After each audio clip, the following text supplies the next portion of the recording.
Area show. It's me, your temporary host, Jakob Fon Torkar. Here with me, I have the enjoyer of 80s memorabilia, purveyor of puns, and the leader of the cult of the flu spherical object of Zinch, Quill. I appreciate that you included a Warhammer 40k reference and all that. Well, I couldn't possibly do it when it's you. I mean, I couldn't possibly go without it since it's you.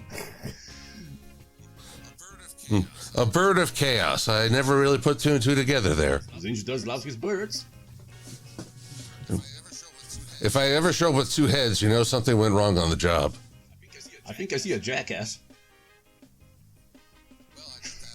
Well, I got that already. And we have a very special guest with us. A fancier of trains, but not planes and automobiles, unless it's a DeSoto, an old-town pizza proprietor, and judging by that face, a potential Ottoman, Joey, aka Jasper, not related to the rock variety, Pie. Where's the Jasper? He owes me $5.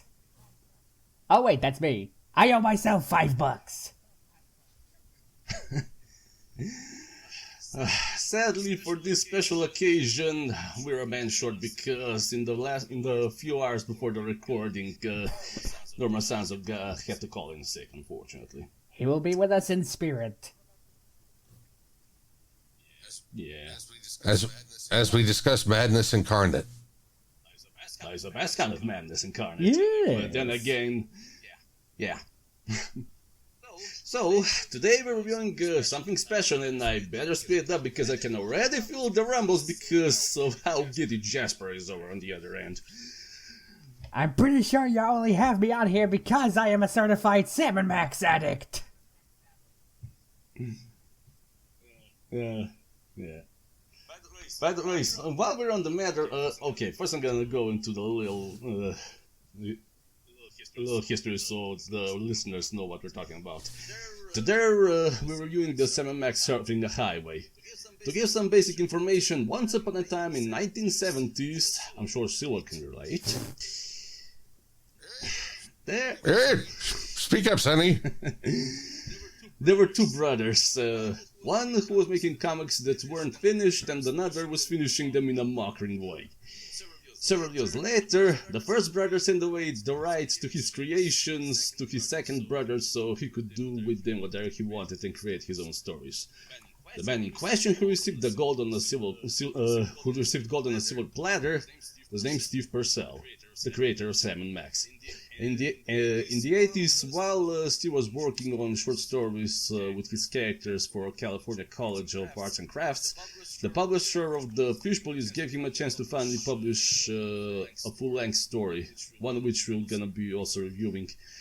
And then in 1988, he joined a little-known studio that today's kids no longer remember, but most of us do, LucasArts, where he was making the comic strips parodying the company's works like Star Wars, Monkey Island, and all the other games they'd be making. And then finally in 1993, LucasArts released their first game, Salmon Max Hit the Road. And there's the first Quill. Shut up! And eventually in 1997, they got their own cartoon series for one season. And there's the second Shut one. up!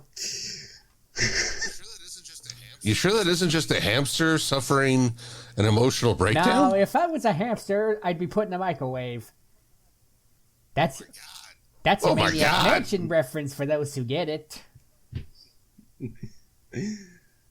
And it will be about 10 years before the duo finally came back to relevance, which was with the telltale Salmon Max Save the World, which ultimately put their company on the map because they basically revived the point-and-click adventure genre that died during the early 2000s.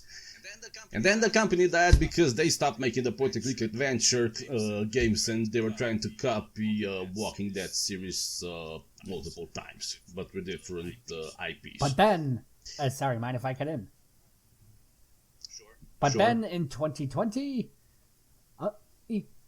there was a great rejoice as a new company named Skunk Ape Games was formed, comprising of several former Telltale employees, and they remastered the Telltale trilogy. And to be honest, I prefer not to talk about that one. Because I have a little beef with those people. But I'm sure you don't want to hear me rant about that.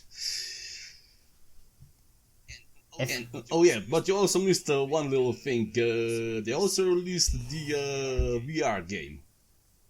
I know, it's just the Skunk Ape trilogy came first, so I was gonna do the VR game afterwards. Yeah, but either way. But anyway, hold on. Jasper, do please explain, how did you get into the Sam and Max series? Because as far as I'm going, I first heard of Sam and Max in the mid-90s, or no, not mid-90s, like late 90s, because we didn't really have the stable internet connection, except for the one on the phone, and that was expensive as hell. I never get tired. But I never get tired of this story.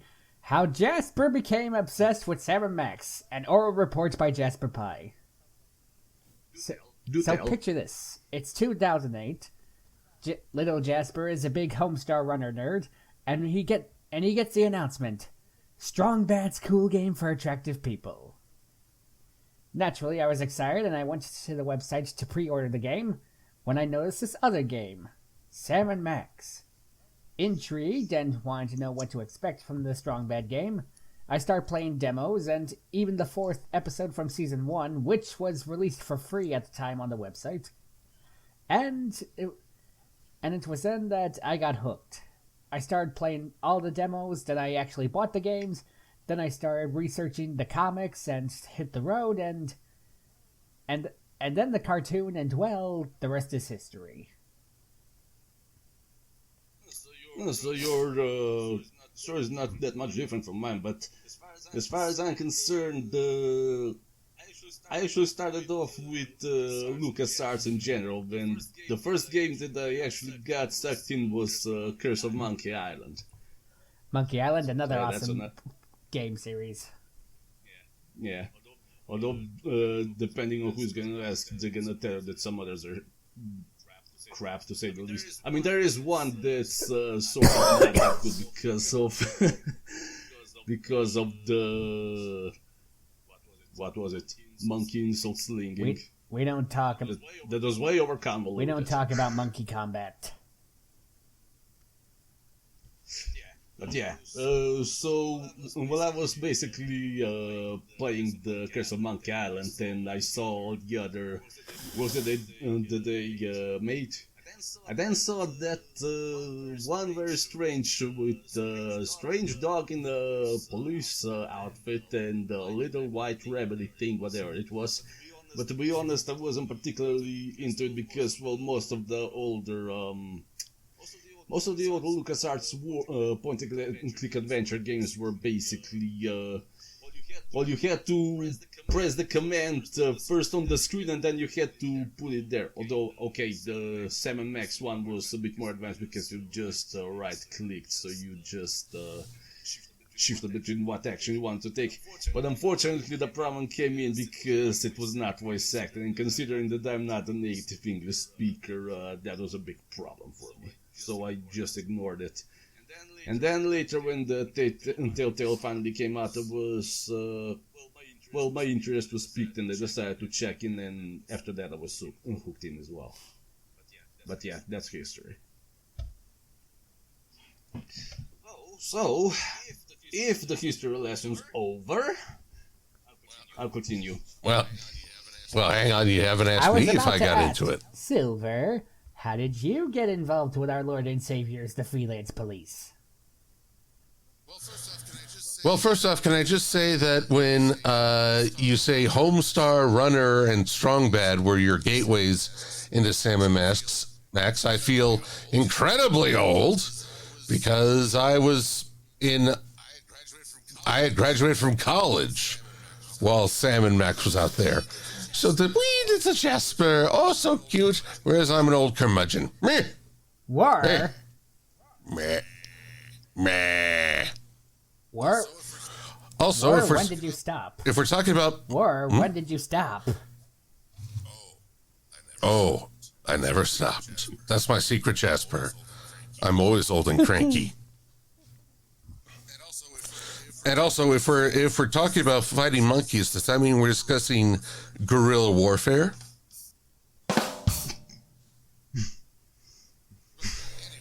But anyway, Sam and Max. Here's the thing. Back in my day, there was this first-person shooter called Star Wars Dark Forces. And that came with cheat codes. Cheat codes like invincibility if you felt like just going through and taking on the Empire without consequence. But also there was a cheat code for getting the full map, which usually unfolded as you explored. But you could get all the guidance at the beginning. And there was this little Easter egg when you filled out the map on an ice planet. Lo and behold, if you check the Discord chat, this is what appeared. Hey, my boy!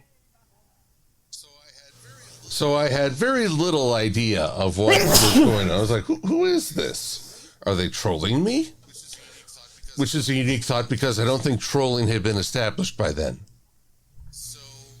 So, in addition to the box, to the game guide, I believe that there was actually a 2-page Sam and Max comic included with the Dark Forces, where they were agents of the rebellion sent to find the blueprints for the Death Star and draw in some air vents so that when they built the dang thing, everyone would suffocate. Fun fact, I actually did a comic dub of that one once.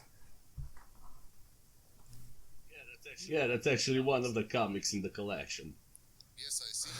Yes, I see it. So that was my introduction to Sam and Max. I can't say I was quite as smitten, but I became aware of their very high energy hijinks.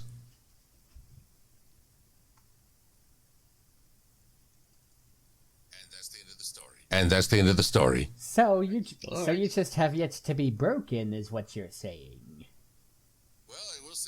Well, I will say these comics did a good job of trying to break me. Do we start? I think we should. Right. So, to rewind the time just a little bit, in 2007, as the Beyond Time and Space, aka Season 2, was in progress at Telltale, they released a special edition book of Sam and Max which contained all of the Steve Purcell stories, a collection called Surfing the Highway. And that's what we're gonna basically be reviewing. Now, here's the thing: I didn't have the chance to originally buy this book back when it first came out because at the time I didn't have the ability to make an online purchases. So I was sad that they already sold it out. But luckily, 10 years later, somebody was selling it on eBay for a pretty penny. But it was totally worth it. I still have mine from 2008. I even got it signed by Roger Jackson. Like you? So. Very lucky. I ain't giving it up for Jack. Which deck? Red Eyes?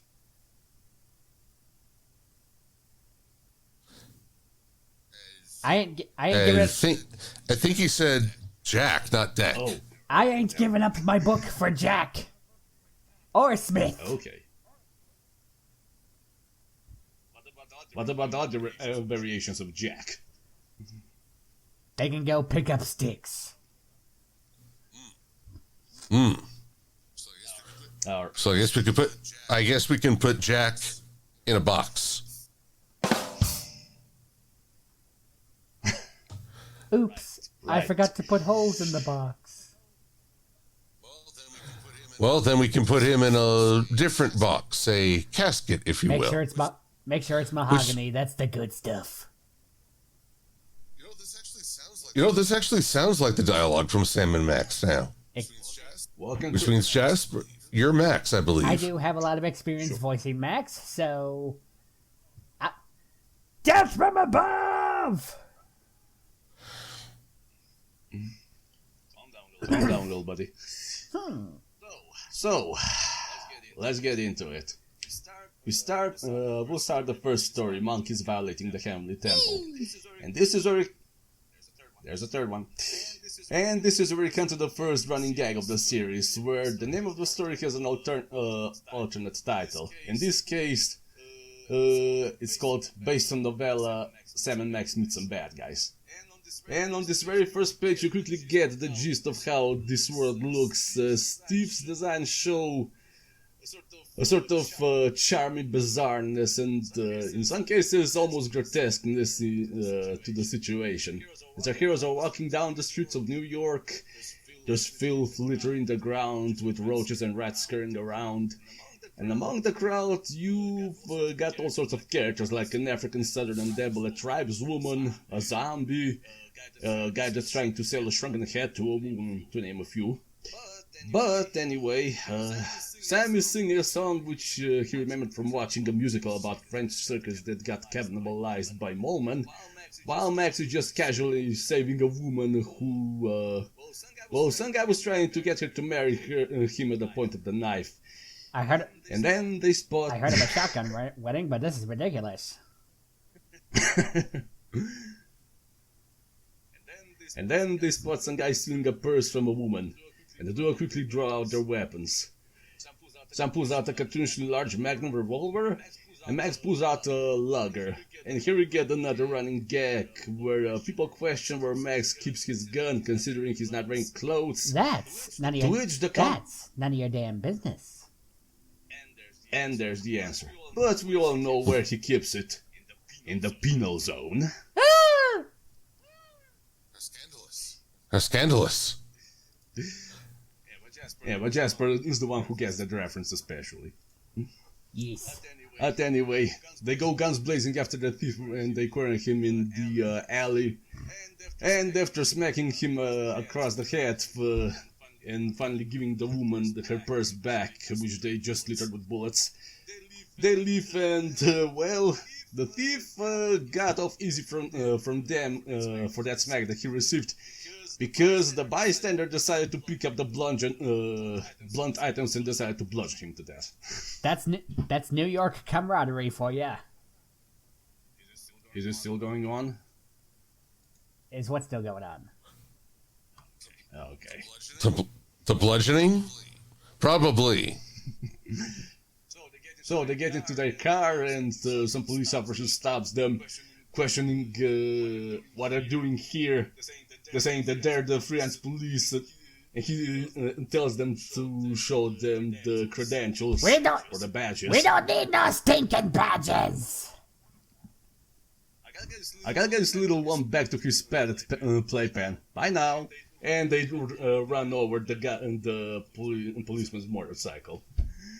And they finally get back to their apartment, and, well, this is where another side character appears. Flint Paper, the private detective. And he's just being the crap out of some of the thugs that are in his office. Just, the casual thing that happens in New York with your neighbors when you're living in an apartment. He's a master at his craft. Of course he is. They get back to their office, try to see if they got any messages, and then the phone rings. And here's where the third running gag happens, where whenever the phone rings, each of them try to reach for it first, but for one reason or another, Sam always gets ahead of Max. Except for the very, very, very, very rare occasions where Max gets it. Spoiler alert, that does not happen anytime soon. But when it does, I feel bad for whoever's on the other line. Usually it's the commissioner. In one instance, in the cartoon, you should feel bad for Max. Uh-oh. And the commissioner tells them there's something bad happening in the Philippines. And they immediately transition to Philippines. Drawn without any reference material. And there it is. Which, by the way, is my favorite joke of this story. Burning skulls around weird Russian roofs with spikes sticking out. And an eyeball. So, Oh, and there's a German lederhosen wearing guy that's selling whistle on a stick.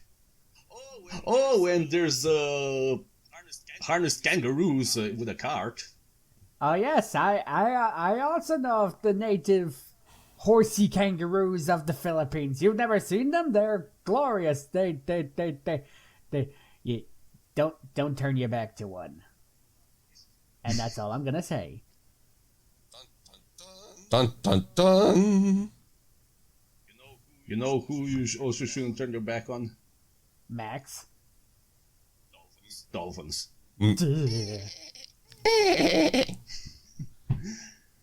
So, they get to the village, and that's where they encountered the establishment, psychic surgery with gladstones. What's a gladstone anyway?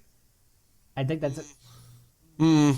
I think it's some kind of thingy with the liver. Also, actually, before you continue, I want to make note of one thing in this particular panel.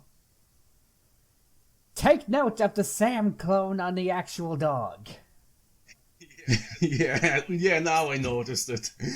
Fun fact, in the remaster of The Devil's Playhouse, they actually brought this little creature in just as a fun Easter egg. Just because they could! There's a lot of other references that were drawn from this book as a whole. We're gonna get to them eventually. So yeah, this establishment is apparently being run by insane Dr. Fritz Nunke, the Angel of Blood. That is... And they have to... That is certainly a name. Nunke. I'm more impressed by the whole Angel of Blood title. Scary. Well, you're gonna see a reason why. Ooh, scary. How about the king of the spoiled potato salad? Oh, boys. After the porta potty joke, that stinks even more.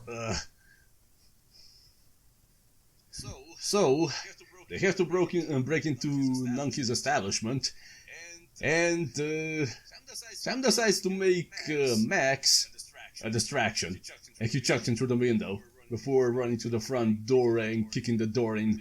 Or at least he tries. He just breaks a hole into it. I'm technically a certified weapon. And well, Max is gone and his ferret's gun's been tossed away. And there's blood on the table. Chicken blood, but still. And then there's the picture of the criminal on the wall. And so the years have not been kind to Magnum P.I. I don't think I get that joke. He looks like Magnum P.I. but chubbier because of the glasses. Oh, okay. So, Sam tries to follow him, and, well, apparently they've driven away in a car or whatever vehicle, but Max, the smart little guy that he is, decided to leave traces behind. An eyebrow! Glasses! An ear! And God knows whatever. And Sam stole a kid's bike.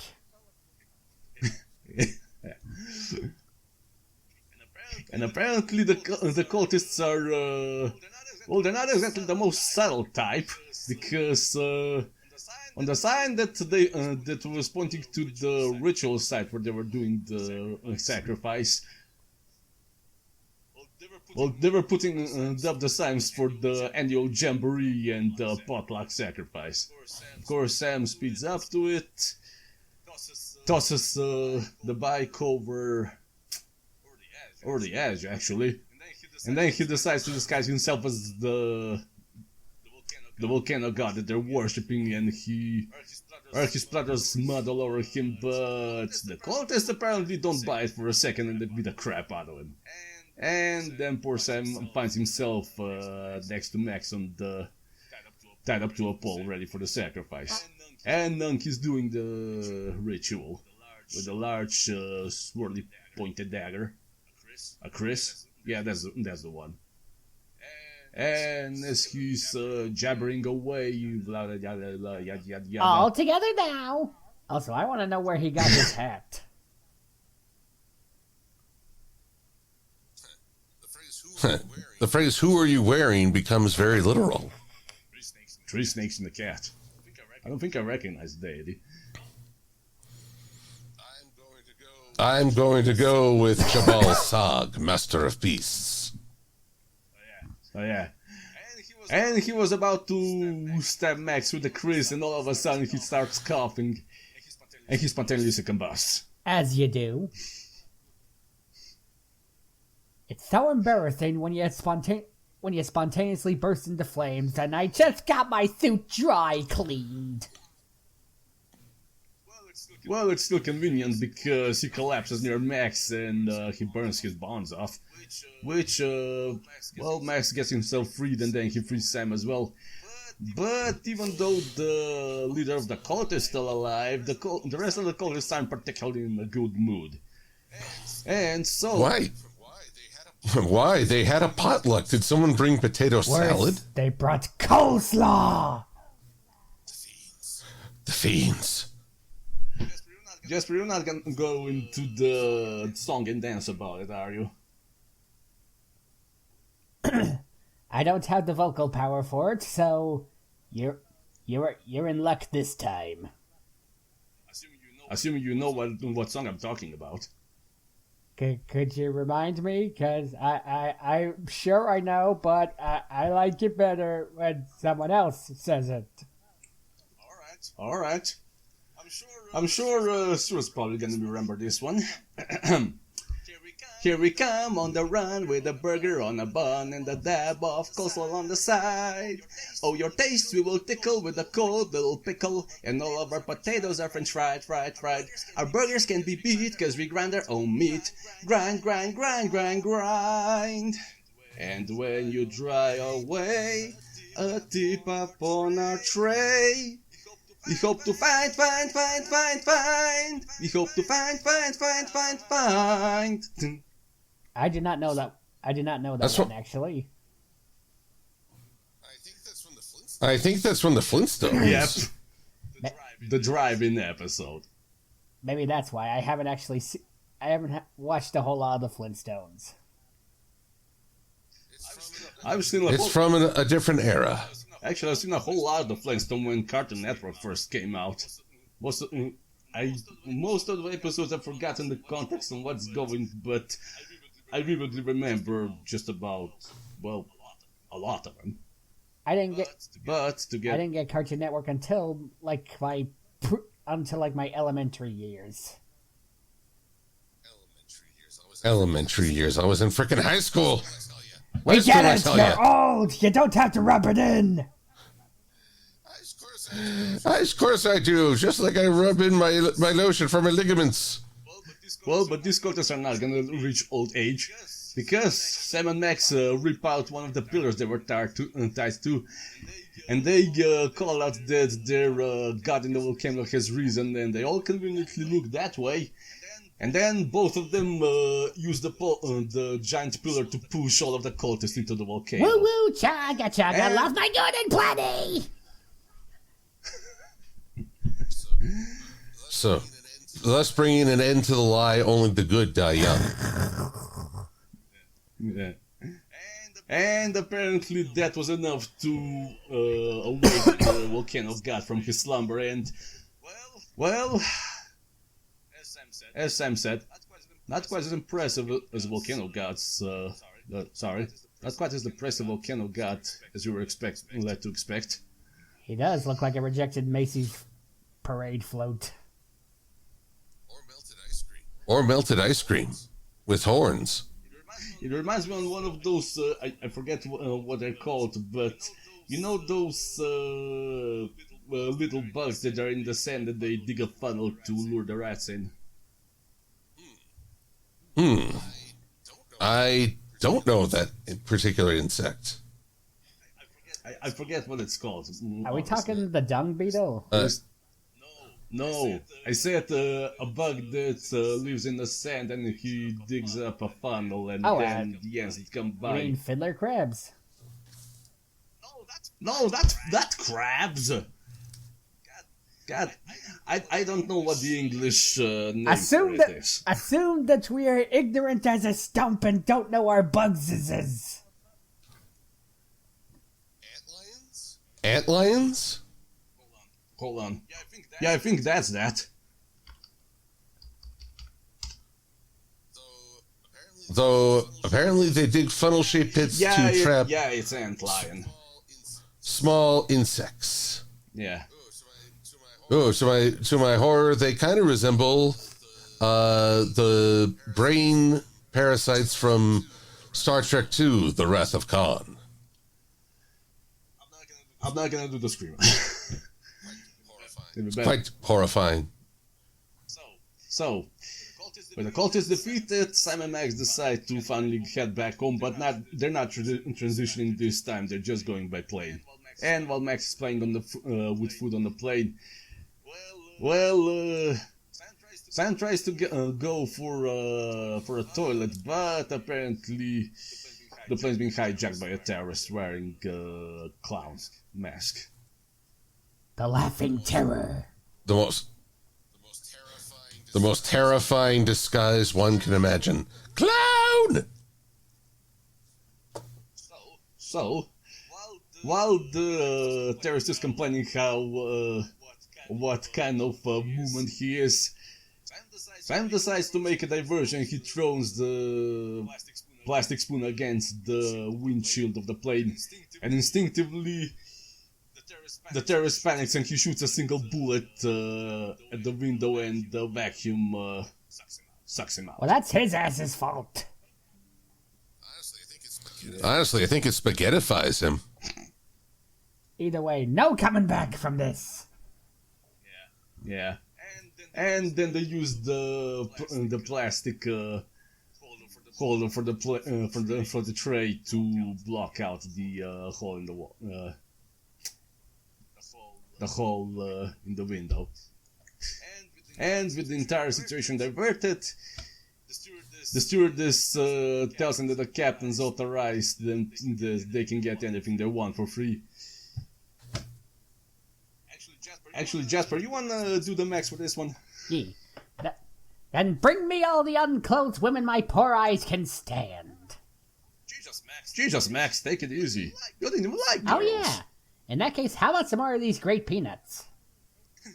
You crack me up. And then buddy. All the Sam and Max shippers rejoiced. And believe me, there are a lot of them in this fandom. See, the soundboard gets it. Oh boy. Oh boy, indeed.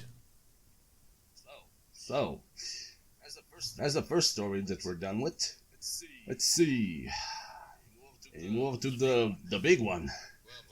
The one. Well, before that, should we wonder, did the cultists feel validated as they fell screaming to their deaths, but they managed to awaken the god they believe in?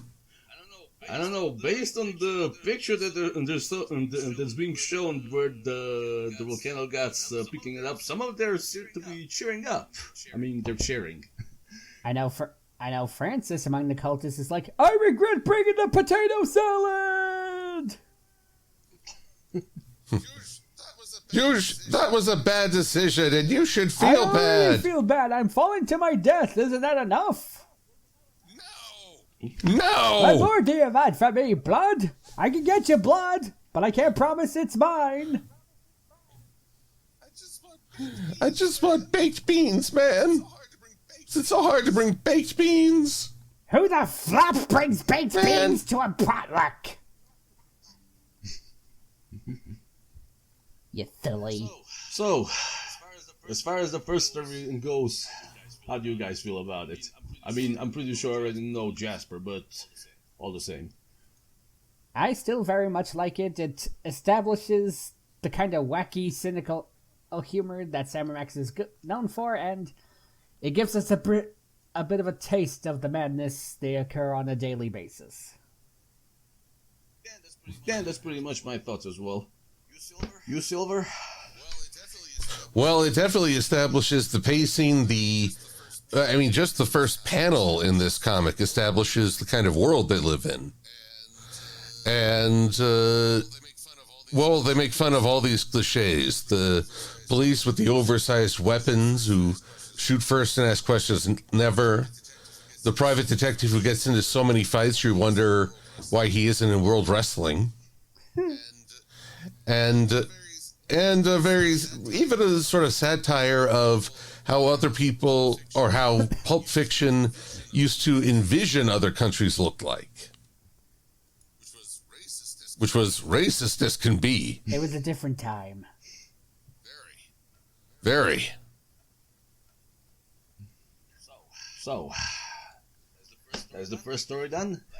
Let's move on to the big one, the one that, well, I think that pretty much the Sam & Max Hit the Road is basically sort of based on this one, especially considering the things that are shown in it. Actually, quick question. We're not even going to mention the Fizzball panel from the last one. Oh yeah, we sort of skipped it because it's in between. Basically, Surfin the Highway is sort of in between stories, sort of segment. And this one has Fizzball. Basically, if you're bored, if you got nothing to do, and you want to live on the wild side of life, get yourself a long blunt instrument and some really poor quality cheap beer. And protective headgear. If you're some kind of goddamn pansy. Sam's words, not mine. And from here on, well, you basically see where this is going.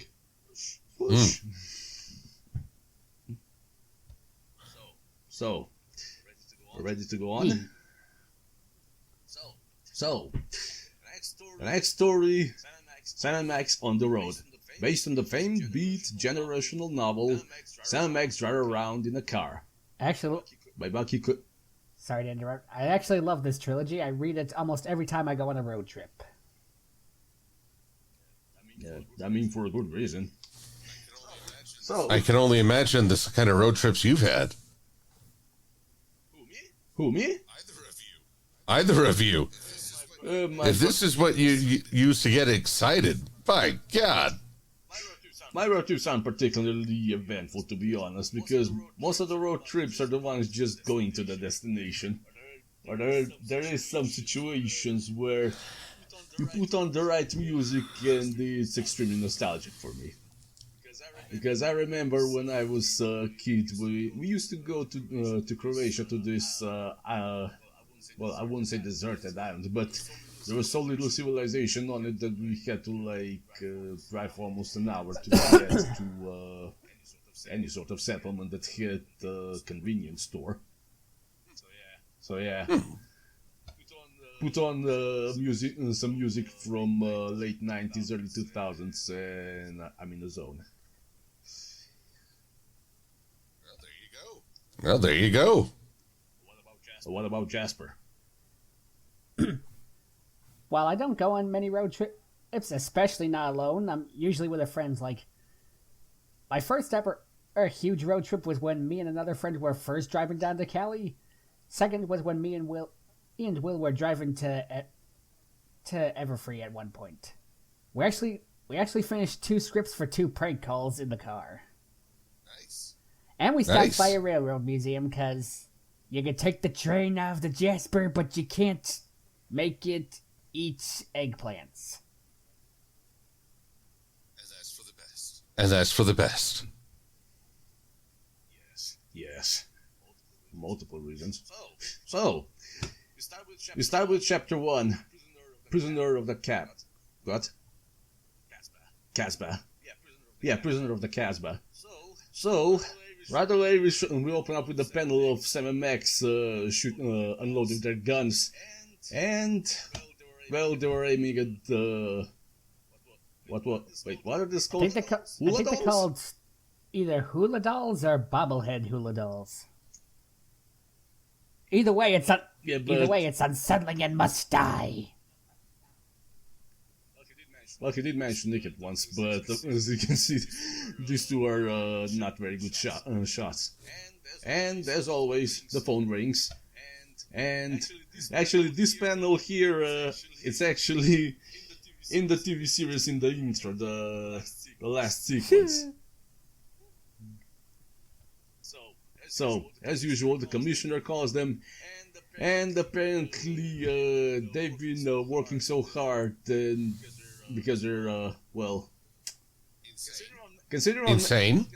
Consider what Max is doing, shooting at criminals out on the street through the window. And then Sam points out that they're actually just recording a TV show, and he just shot a few people. Basically, they're too overzealous with their work, so the commissioner told them to take a few days off.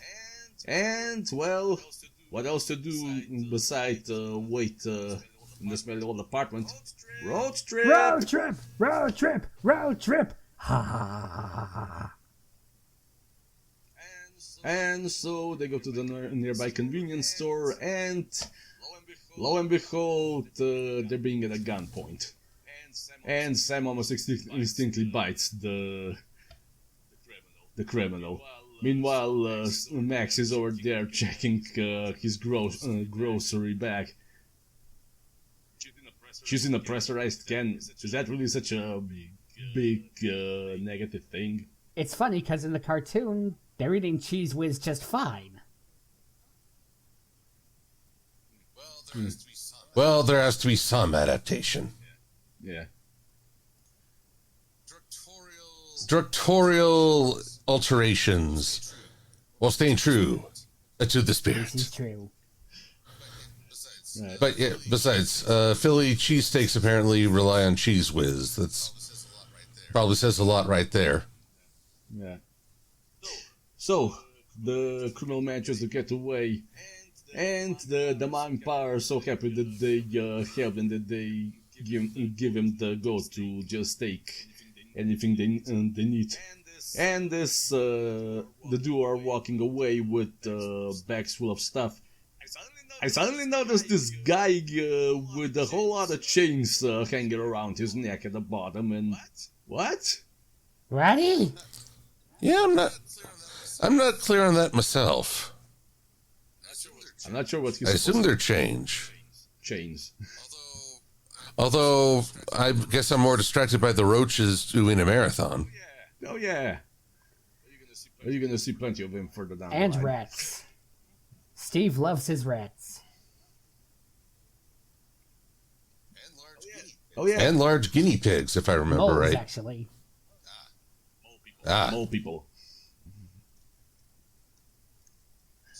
So, they get into a car, and Max has the second thought about going home and thinking about feeding the turtle and getting some extra clothes. And Sam points out the obvious that they're not wearing any. They get in the car, pick up a whole lot of maps, and they drive off. And there's this one panel that's... well, it's showing there's a guy standing on the ledge on one of the apartments, and he has the... Oh, that... He's tied a lamp cord around his neck, and I guess the thought is he's going to drop the lamp, the cord will pull him over the edge, and... Well, that's it. Well, let's not make assumptions. For all we know, he could just be trying to see if the lamp can fly while he's attached to it. Or he's stealing the lamp back from his ex and didn't want it to fall, so he wrapped it around. Yeah, that's or what maybe it is. he's an escaped mental patient who believes that lamps are another form of neckties. Well, considering that Sam and Max have apartment right next to it, then was expected it to be a mental asylum. That Or their whole life is a mental what's it asylum. called? But there are also special mental asylums, like what's the one called again? Run by Brady Culture. I'm not sure. Jasper will know. Brady's Home for Former Child Stars. Yeah, that's the one.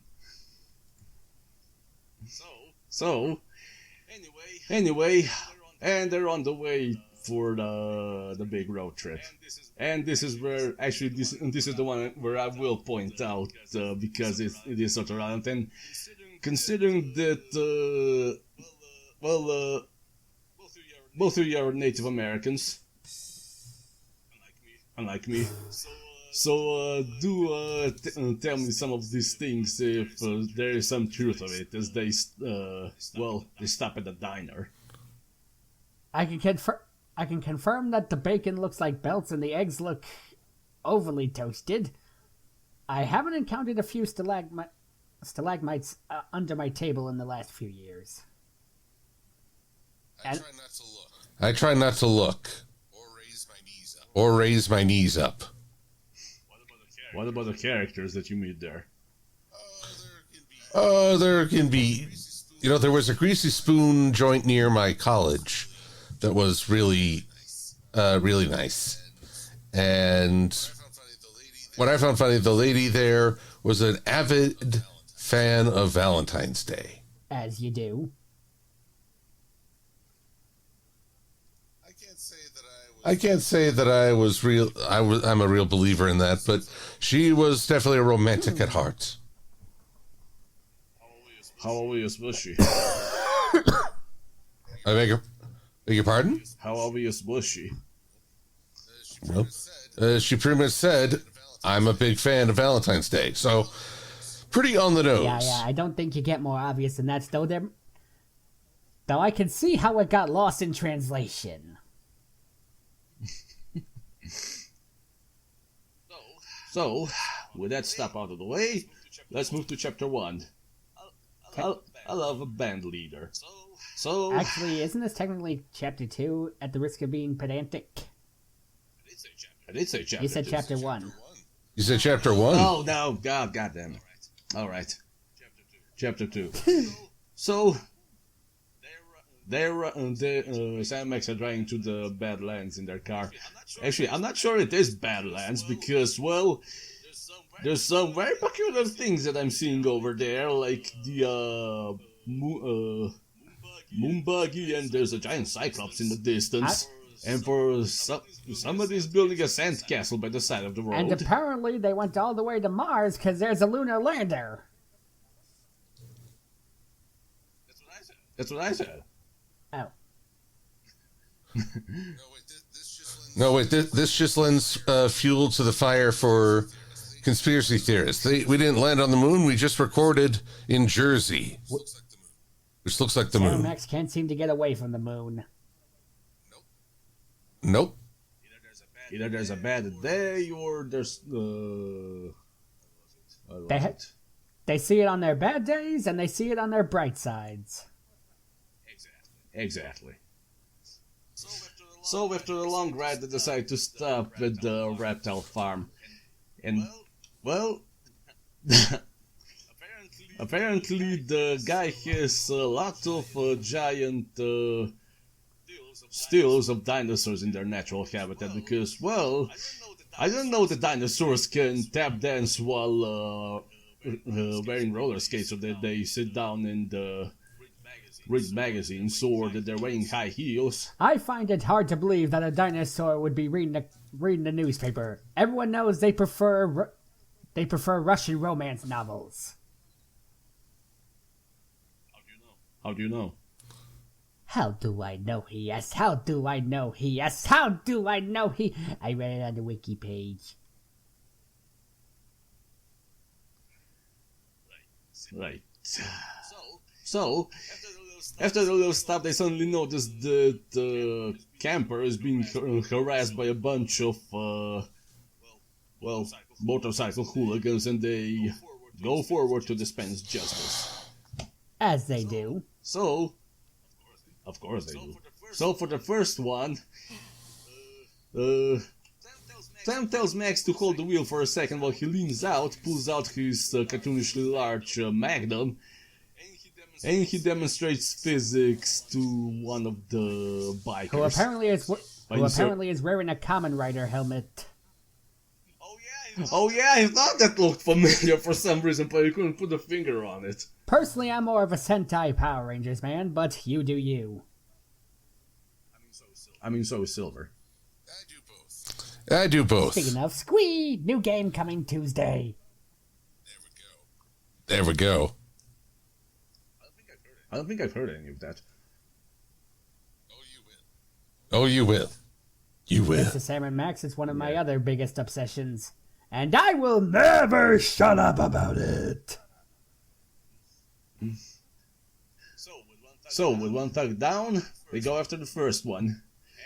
And, well, this time, considering that, well, the guy's about to pull a gun on them.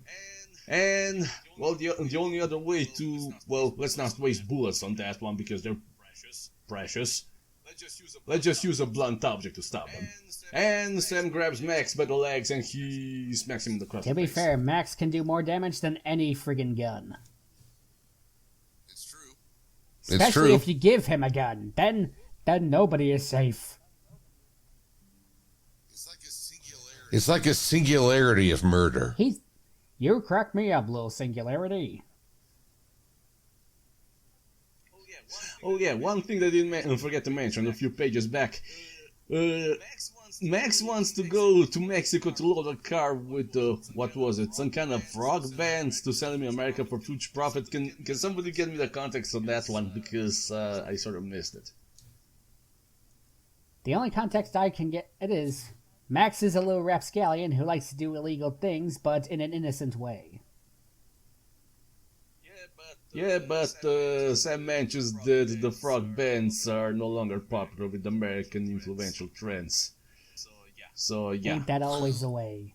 Well, yeah, culture moves around, but culture is cyclical. We'll come back around to it. Oh, and now we come to actually my favorite part of the arc. Stuckies! Take it easy, Max.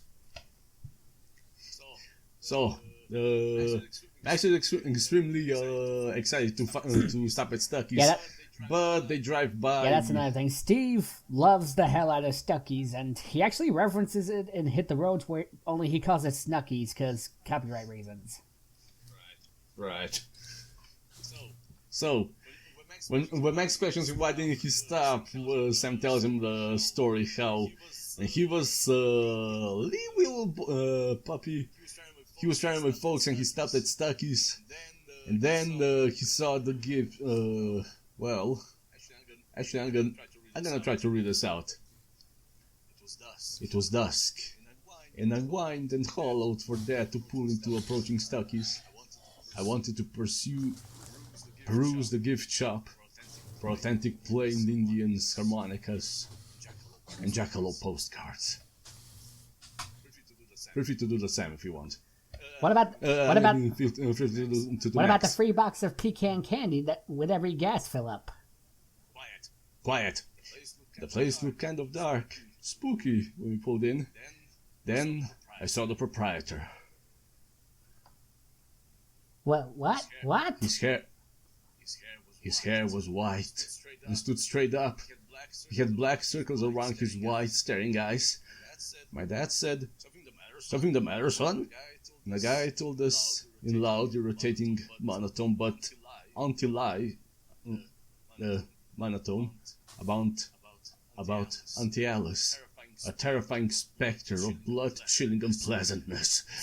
He said she's about 7 feet tall with black hair radiating out of her ghastly white head, and her eyes have been coarsely gouged from her glistening sockets.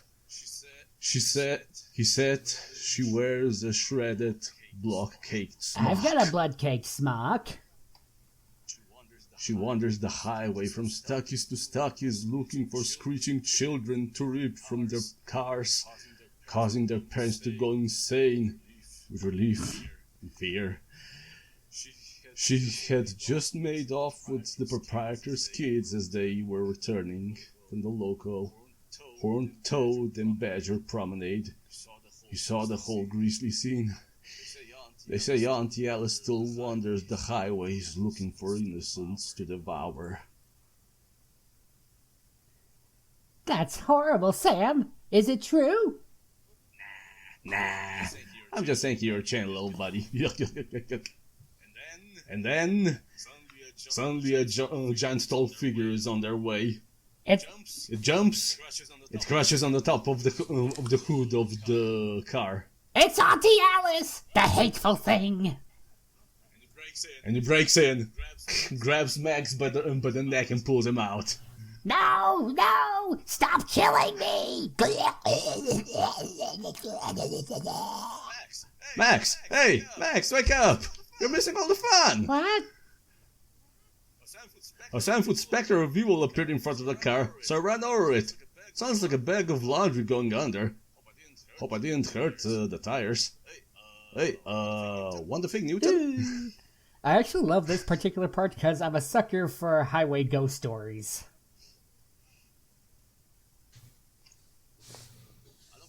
I don't think I ever heard any highway ghost stories, but then Well, again, we don't have many highways. Well, not just here. highway ghost stories, just ghost stories in general.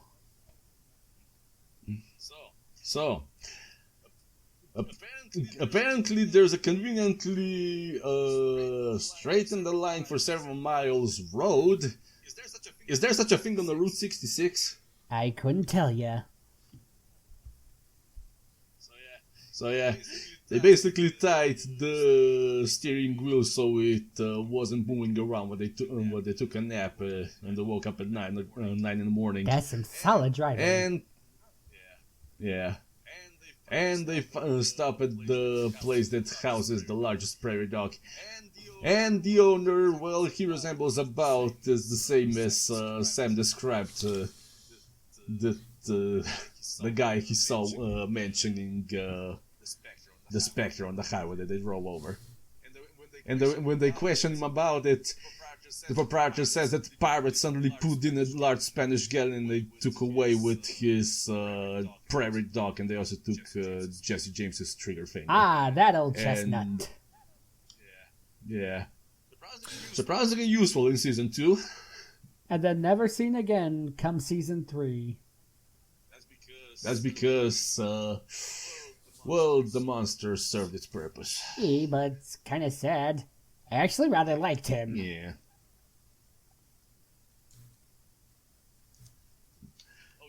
Oh yeah, and they also took away with his manatee. What's a manatee? Not the manatee. What's a manatee? Manatees live in blackish waters of the lagoons and rivers. River mouths, Max.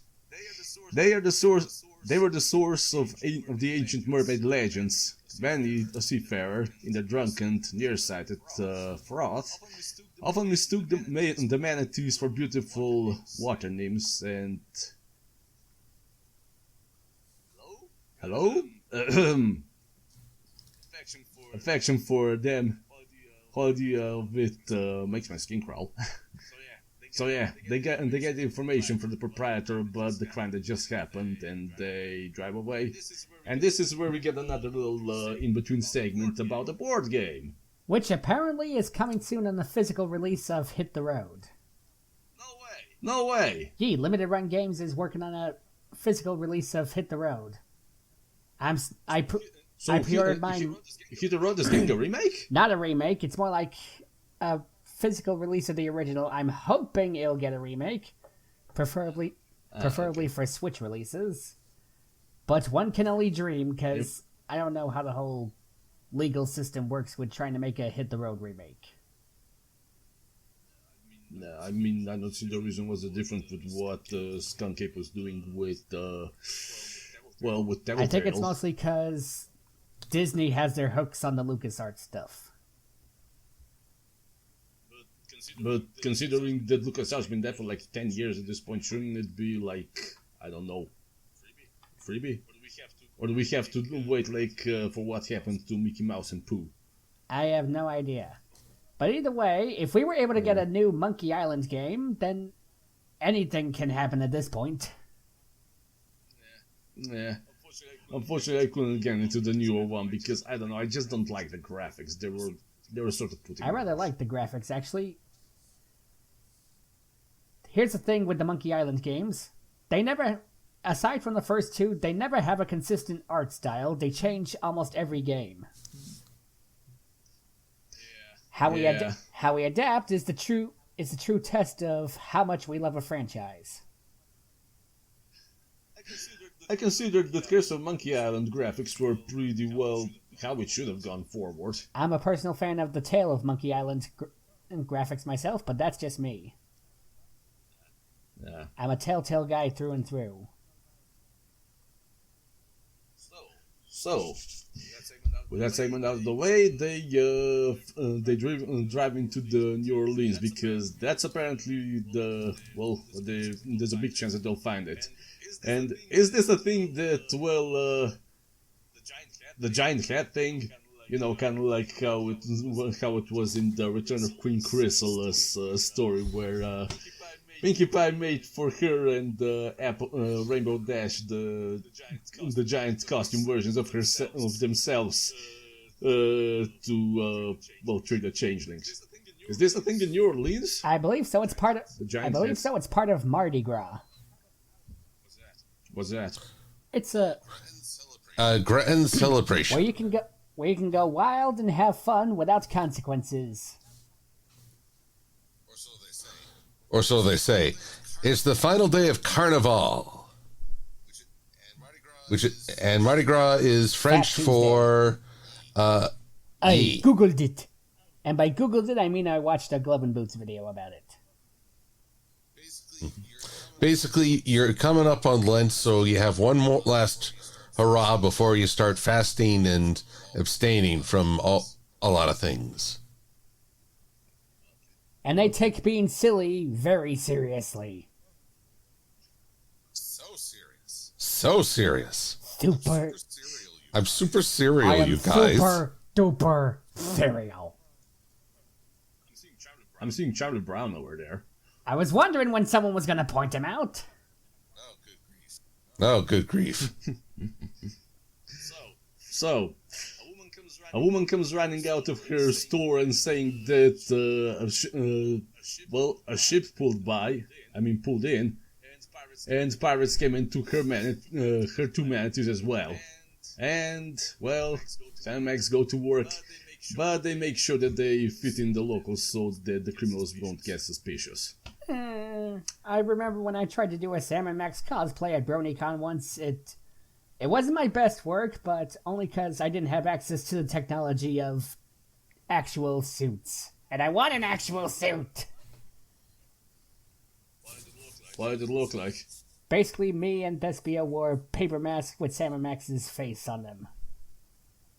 We actually did a whole video. I'll link it to you after the thing.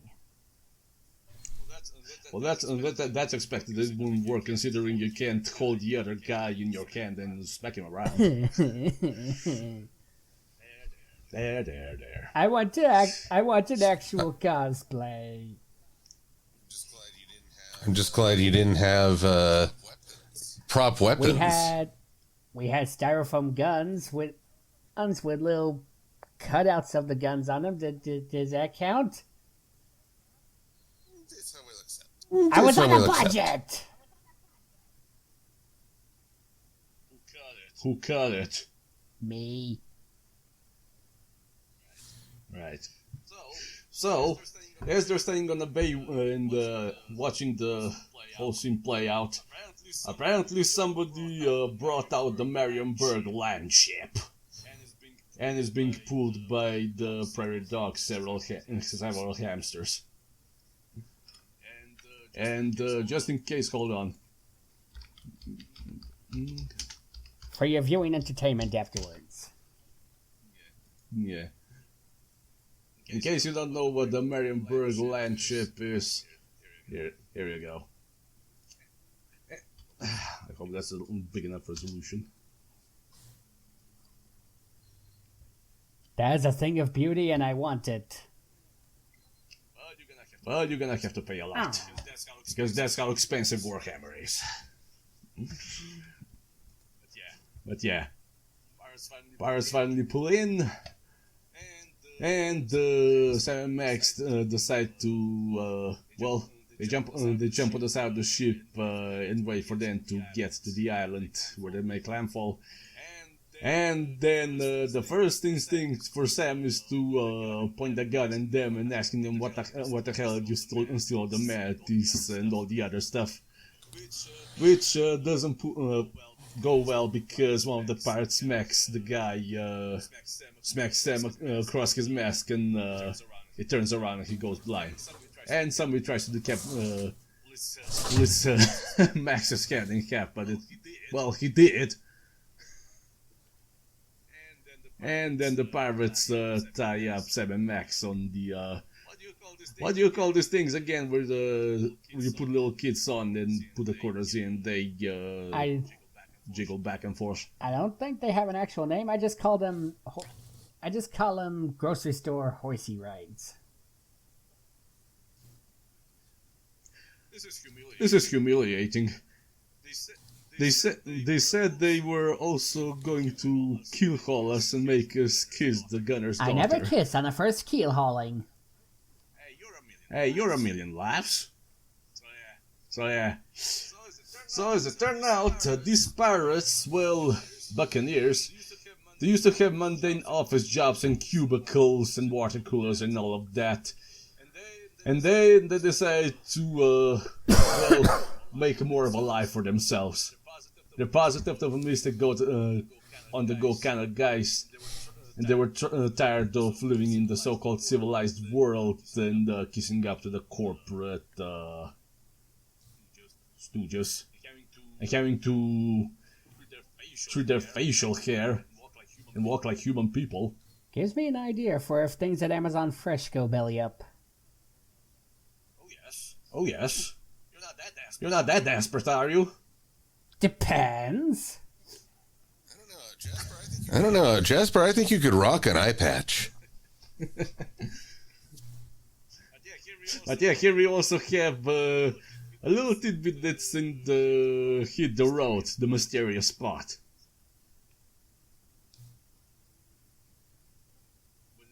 When it's showing the background of everything that the pirates have stolen, including the giant. What was it? Oh yeah, the giant dinosaur that's trying to make a pitch for the baseball. Bust. In the mysterious spot. Yes. In the mysterious spot is right at the bottom. Ha, the mystery vortex. And who could forget Bosco the singing tick? He never did quite recover after that gambling debt in season 3. Wait. What tick? You mean the bug? No, Bosco the singing tick. I'm pretty sure the bug isn't a tick. Because I can't remember it from season 3. The bug wasn't in season 3, and neither was Bosco, but Bosco was at least mentioned. Oh, Bosco wasn't hit the rock. Never mind. Yeah. Because the other kind of Bosco that I know as well, well, he got an unkind fate.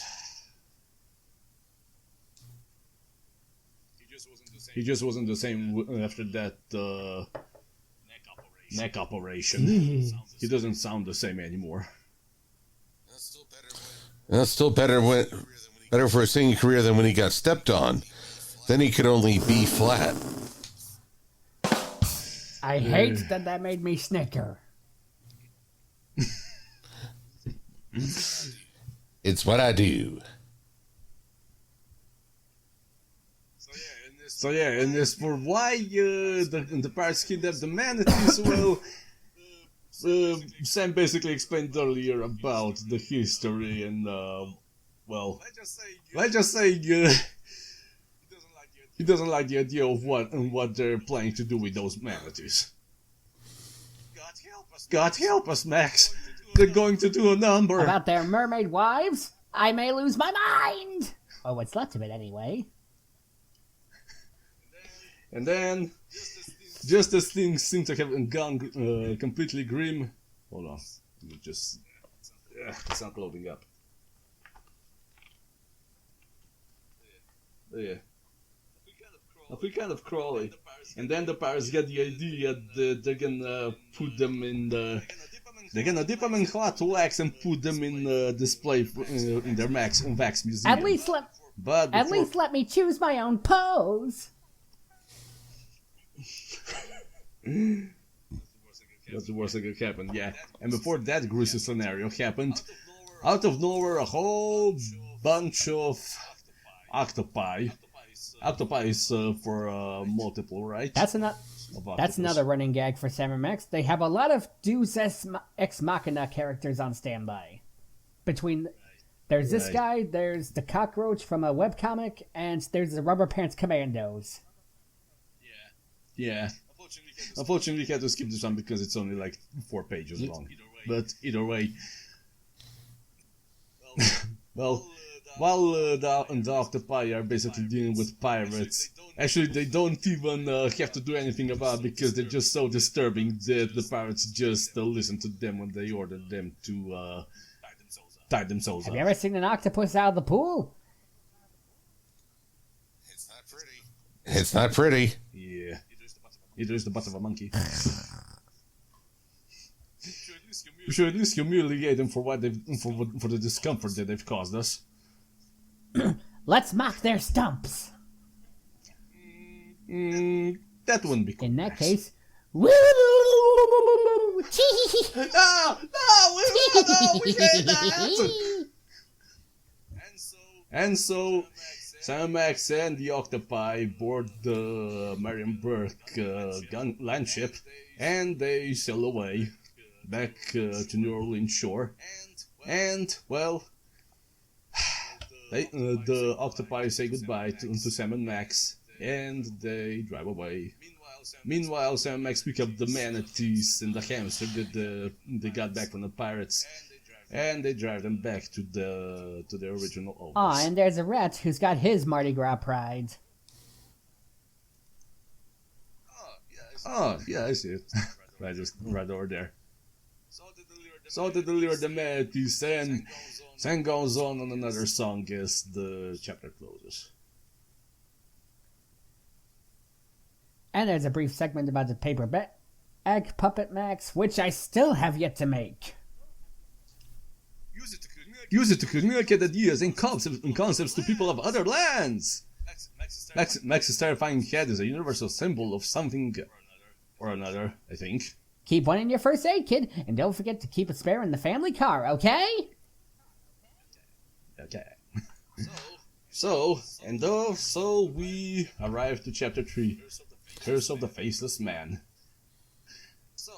So, after several long miles that we didn't see, Sam and Max stop at the gas station because their car is being a bit uppity. I'm impressed it managed to survive this long.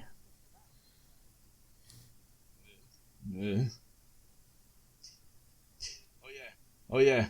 And Max has to use the bathroom, but considering the state those things are usually not in Here, use these special tongs for anything you have to I'm having to hit the road flashbacks of, I gotta go to the bathroom. I gotta go to the bathroom. I gotta go to the bathroom. Until you ask the proprietor for the keys to the bathroom. Then you gotta be lightning fast if you want to get the key. Yeah. So, while the mechanic is dealing with the mess that their car's in, and apparently he just gives them an empty order to sign because God knows what they're gonna have to replace. And in the meantime, they go to the nearest mall to do all sorts of things. Malls. And they go into a montage. Shopping malls. How could I have forsaken thee? Well, they're mostly a thing of the past now. A passing structure, lost and forgotten in the wake of the Amazon. I work for a subsidy of Amazon, so now I feel bad. Oh look! Another card in a gift store. Oh yeah, and here's Max commenting about cuddly official licensed toy of himself on a stick in the car window. On a stick. And he's wearing skin of a Garfield doll. Speaking of, maybe this is a dream sequence. and this only happens years before we finally get Sam and Max action figures and plushies, which I bought on a whim, and I'm never letting go. They also apparently have Max slippers coming soon, which I also bought on a whim. I have a serious problem, and no one confronts me on it.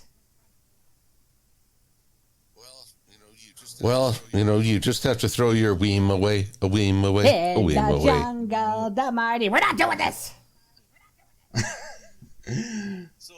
So the day comes to an end, and for some reason Max bought cigarettes, and Sam has to remind him that he doesn't smoke. He doesn't smoke, and he doesn't like girls. Max has a memory of a soup colander. Unless you go back in the past and put a what was it? Was it passive aggressive or was it aggressive? It was abusive. It's basically what made Buster Blaster abusive. Buster Blaster. You suck! Your goggles explode! Game over! I feel witty and pretty and gay! Turn him back! Turn him back! So, after their day at the mall, they go back to the garage, and the mechanic pulls up a whole lot of things that he had to replace, and they had to pay like 4,600 plus bucks for the whole thing. And then Max basically pulls a mask on the poor guy. Just pump him full of air and see if he pops. That's how they always get you. Huh. What do you know? Yes, we do need all of that stuff. Maybe you should stop inflating the poor guy. Stop? What do you mean, stop? Stop is not in my vocabulary.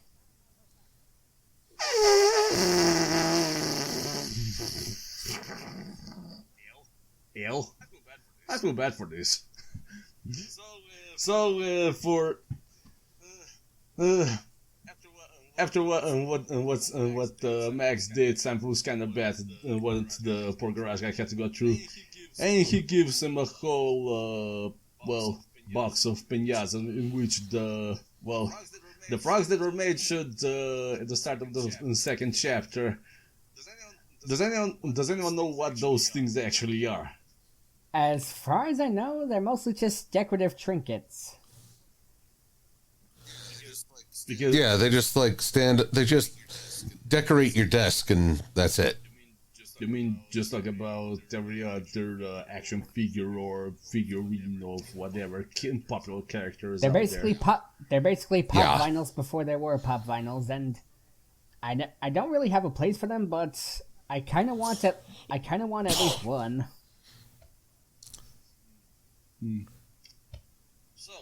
So, with that done, Sam and Max finally drive back home to New York.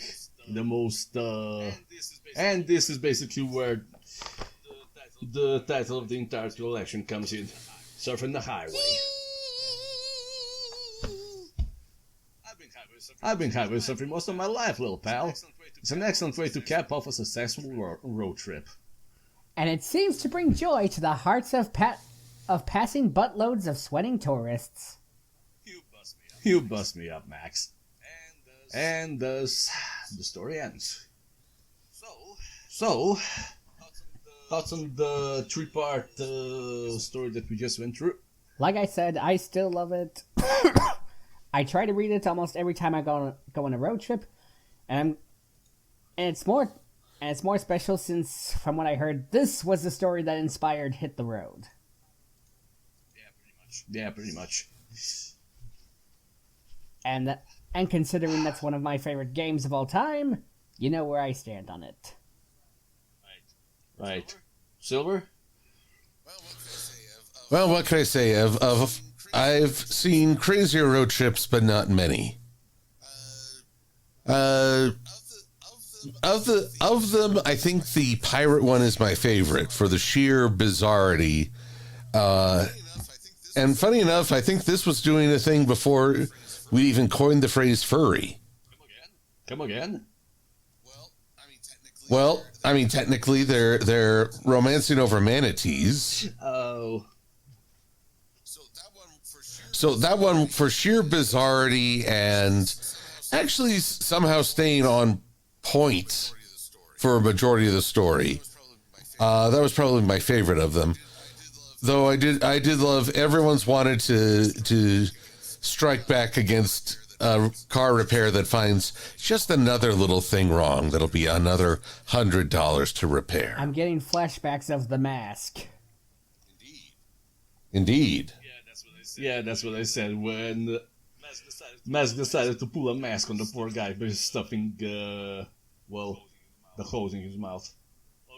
Well, it was a lot less grisly than, well, what happened in the comic with those guys.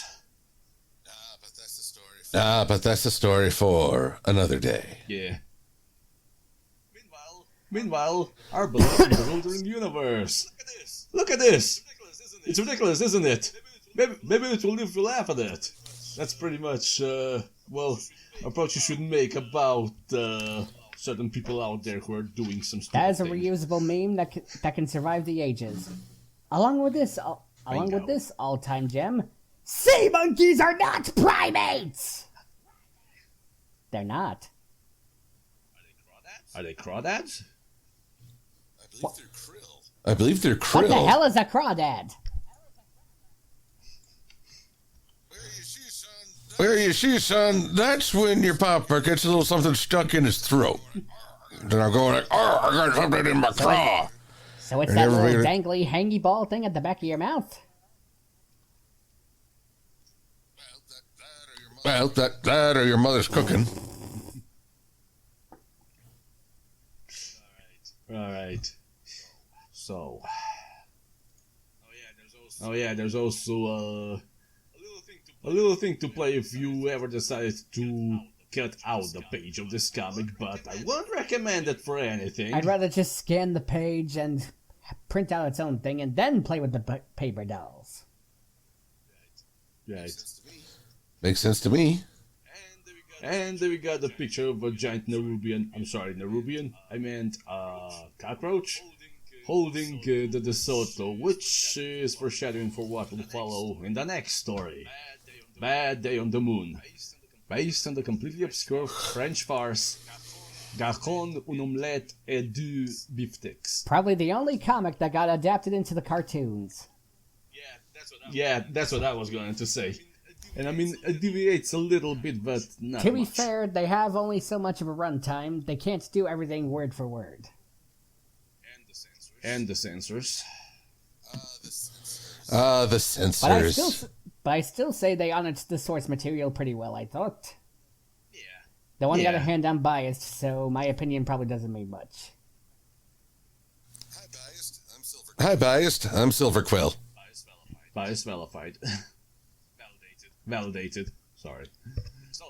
So, we started off with the giant panel showing the Cyber Max with their guns in their hands, chasing a criminal through the dark alleyway, and it turns out to be a rat who just stole Futsicle.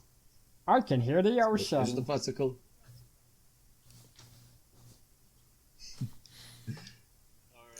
Alright. What is that in reference to? I don't know if I've ever heard when that. You put your ear to a seashell, you can hear the ocean, but really you're hearing your blood vessels in your ears. If I were in that situation, I'd just say I can hear my impending death. Yeah, that sounds about right. Just about. So it's funny that, Sam picks up the Futsicle and,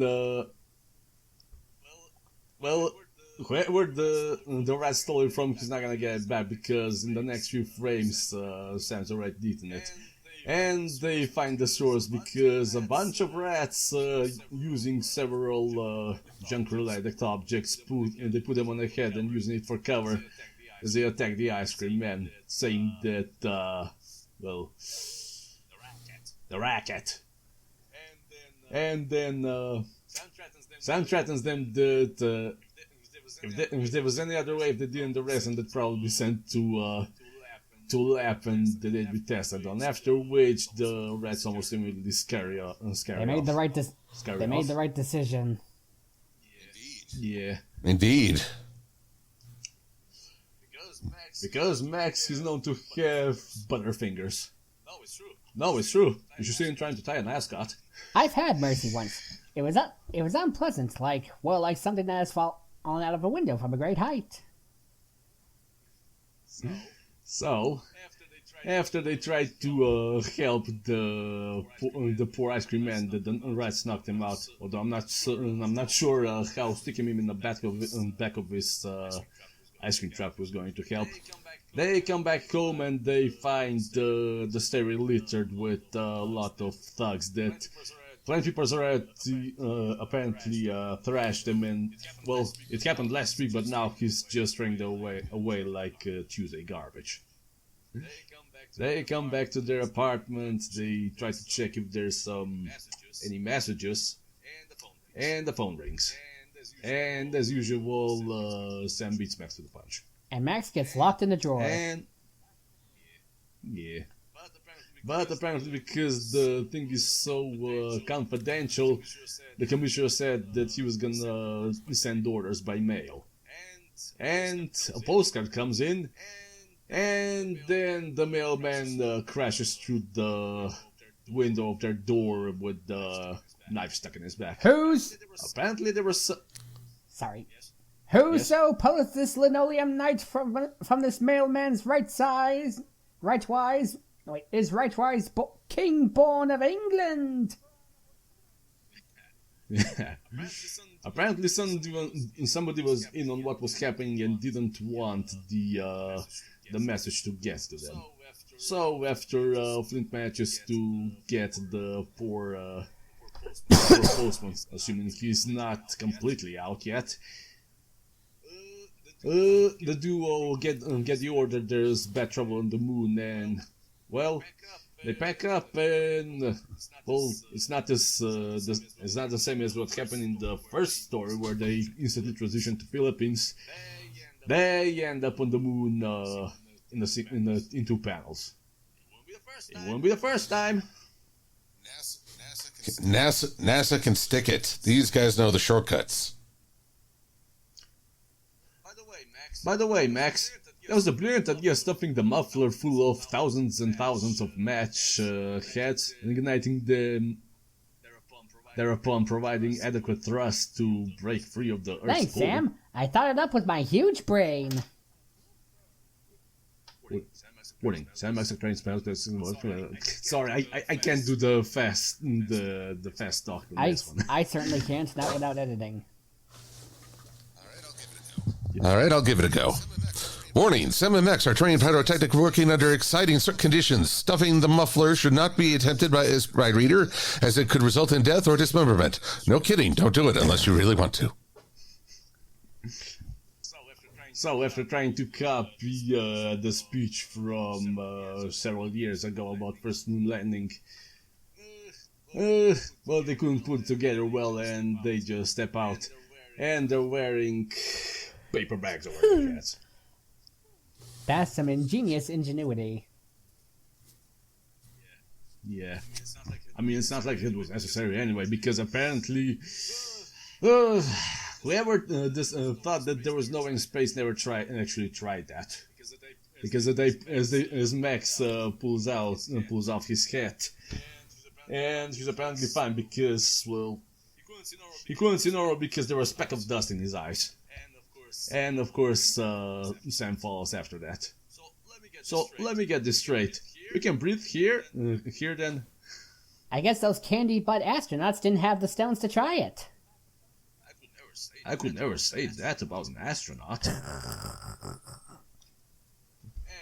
And well, they pass a small roadkill on the road because apparently whatever this place is got the perfectly bustling civilization that resembles, I don't know, Nevada? So Nevada... Where's San Francisco again? No, Las Vegas, where is it again? Nevada? Phoenix, Nevada. Right. and they on the paved road on the moon, a moon buggy drives by, driven by a gorilla and a zebra. The gorilla and donkey man apparently think we're someone else. Hold on. Let me just... Yeah, it's not loading. He's a zebra, Max, and that's what makes me a little suspicious. You see, in nature, a zebra wouldn't normally hang out with a gorilla. Plus, listen to this: a zebra can't drive a moon buggy or any kind of car, for that matter. Zebras don't have hands. My God, you're right, Sam. The gorilla should be driving. I think you're onto something. We better play dumb. You mean start now? And I don't know why. That's the joke that always gets me. Yeah. And they started the liquor store, and apparently the two animal persons mistook the other two animal persons that they were in cahoots with them, and they're trying to pull a heist. And the heist, well, as it turns out, it's rat people. And the zebra and the gorilla are just masked. They're worn by the said rat people. Giant rat guys. Weird. Interesting. And somehow appropriate. Shall we beat the living crap out of them, Sam? Can't think of a reason not to. And the scene immediately transitions to local authorities making the arrest. Or, well, not so much an arrest, because Sam and Max already beat the crap out of the two criminals. And as a thanks, the rat owner decides to take them to see their mayor. He can also put his hands down now.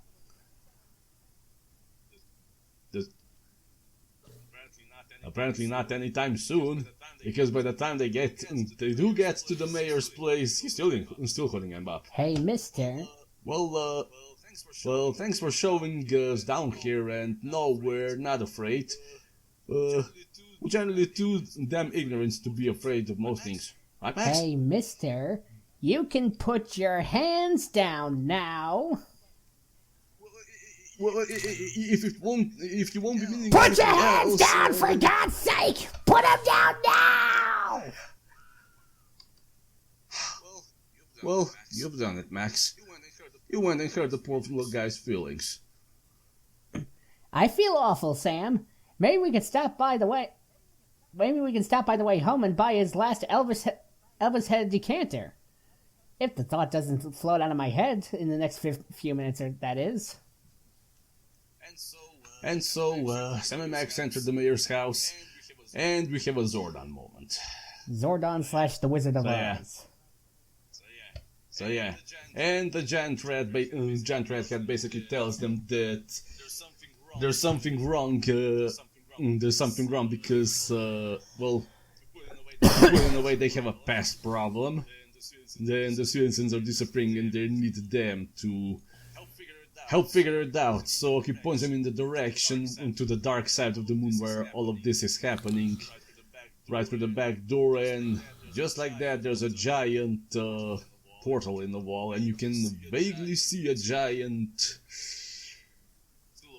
silhouette of whatever creature stops in the dark. I can see the murky outlines of a terrible, immense beings lumbering through the nightmarish cityscape. Neat! Let's go look at the giant bugs. And lo and behold, we have a giant alien cockroach people in a giant alien's house. But the giant alien is nowhere to be seen. I think these are the giant aliens. Makes me feel so... I don't know. There's a giant fridge. There's a giant oven. There's a giant picture on the wall saying "Home Sweet Home." Although then I'm wondering why the hell is there Starry Night up there? Okay, I was about to ask, this is a house? I thought it was a diner.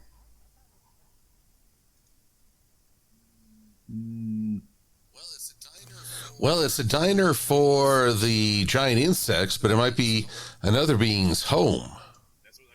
That's what I said. A giant cockroaches in a giant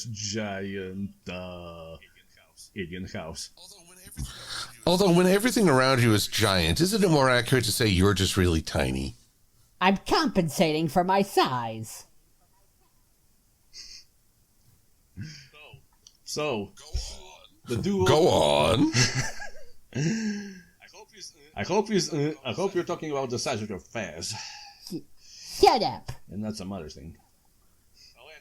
So anyway, the duo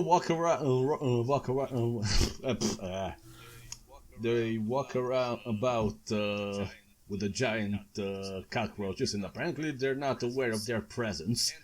And they follow one of them into a giant cereal box. It's apparently a diner. And in there, the Sam and Max finally notice where the rats have been disappearing off to. And apparently the giant cockroaches have been using them to sweeten their coffee. And God knows what other things that we haven't seen. I have a lot of trouble watching this, Max. I find it fascinating, but I fear that bingo has begun to alienate me, Sam. Keep it down, little buddy. And right on the cue, the giant cockroach notices him. And the two quickly scamper for it. Hold on. Yes, he's definitely on his way over here. What are we afraid of? What's the worst thing that a big slow-moving, stupid 50-foot moon roach can do? Stomping on, squishing the life out of, disemboweling with terrible foreclaws. Those are valid concerns, Sam. I guess scurrying pathetically away like an earwig is not such an altogether unmanly thing to do. And so the two run for the exit, but unfortunately, apparently the roach is far too smart for his own good, and he turns on the electric fence. Sam makes it through, but what's left of Max is just a pile of mess, and the only thing that roughly resembles him is the top of his head with ears. And this is actually kind of depressing altogether. I mean, so was the ending of season 3, to be honest. Yeah, that's another more tragic running gag. Max is always the first to die. Unless they die together. Or no, that's their ancestors. So yeah, as Sam walks away with the doggy bag containing the remains of his dead friend, suddenly Max apparently found Max's soul somehow found his way into Sam's body, and he's stuck in through his left hand. And to make things more, sort of normal for him, he puts the remains of his head on top of his hand and then draws his face on. They really are soulmates.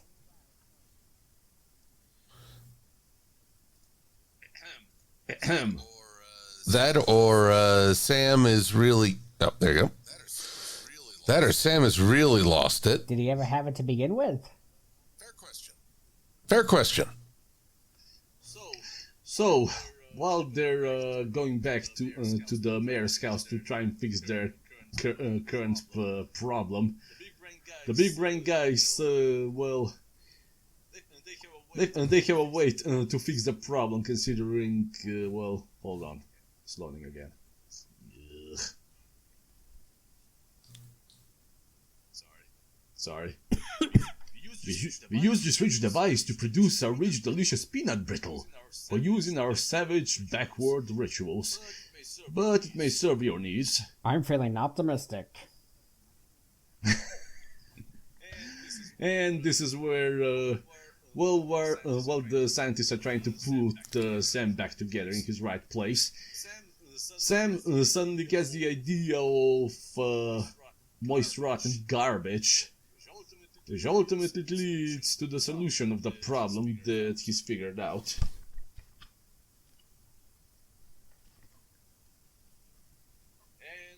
And, well, it shows back to the streets of New York, where apparently Sam Max got the giant 50-foot cockroaches from the moon to come to Earth and solve the human garbage problem that they're dealing with. So yeah, there's some good things coming out of this. And more importantly, Max is alive again. Yay! Oh yeah, and also the Goodwill War Peace stuff and all that. Yeah. But hold on. Yeah. But as they are enjoying after enjoying the grill they were hanging on the roof trying to watch the parade, which they didn't have a good view of. They come back to their apartment and, well, they're met by a surprise. Well, what do you know? An itty bitty plain old earth roach, and he's pecking a rod. I don't like the look in his eyes, on his face, Sam. It's cold, calculated, almost inhuman. And Sam asks him why isn't he celebrating, considering they finally got their first roach-related holiday. And the roach isn't one particularly happy about this because they've basically given away all their garbage to aliens. And he's trying to sound like certain people out there, but I'm not gonna comment. There's gotta be that one bad apple. Hey, take it easy, fella. Don't go get yourself in any deeper. Just hand over the pistol and nobody will get hurt, right, Max? And just like that, the problem solved. As it turns out, the one who killed the postman that brought in that message to Sam Max at the start, well, he was the culprit. And now he was dead, squished to bits. Although it is a bit more cartoony in the episode. Well, naturally, it is a cartoon, but I'm chew. Yeah. Probably didn't feature any guns either. No, there were weapons. I mean, I don't remember a Luger, that's for sure. Well, that's the thing. I mean, like, you can have weapons like flamethrowers and rocket launchers, but you can't have handguns. Oh no, that might inspire the kids to violence. Unless it's always that one situation where, remember kids, TV violence is okay as long as you don't show a nipple. I think Thespio did better. I just think of Yu-Gi-Oh! Abridged. Oh joy, robots. That means I can be as messed up as I like and there are no consequences. Yeah. Die, kill, and stab, and die, and kill, and kill, and die. So yeah, with that situation settled, Sang got in another one of his bat songs and the story ends. And also Max joins him on the whole thing with the bagpipes. Although, strangely enough, it's not a hard this time. But yeah, so that's it for this one. Anyone got any words? Once again, I love it. I love how it focuses on the more surreal side of Sam and Max's adventures. Not that we haven't really... I mean, all their adventures are surreal, but this kind of takes the cake. Unfortunately, it also kind of opens the running gag of Max constantly dying, and it's sad. Because anyone who's played Season 3 knows that, that was another open wound. Yeah. One day death is gonna stick. And there's no Deus Ex Machina way to bring him back aside from probably time traveling. Alternate universe time traveling. Which I fully expect that Sam would just get in his car and drive it next panel. Oh, here I am in the past. Well, that was easy. So yeah, with this one, we come to the final big story of this collection. Beast from the Cereal Aisle, based of McLeod's Guide to Silly Ass Paranormal Phenomena, Volume 2. Personally, I thought Volume 3 was better. Yeah, at least it's a better ending than Volume 1. We don't talk about Volume 1. No, we don't. So I just get the audiobook. As is proper. So the story starts with the duo coming out to their office. Well, Max is pulling something on the lady just came down the street with a whole bunch of groceries. Meanwhile, the rats are trying to kidnap her. I don't know what's wrong with that chihuahua. That's a dog? Why is her brain so visible? I mean, it looks like a dog. It looks like something that tried to bite me in my sleep once. Did it have tentacles?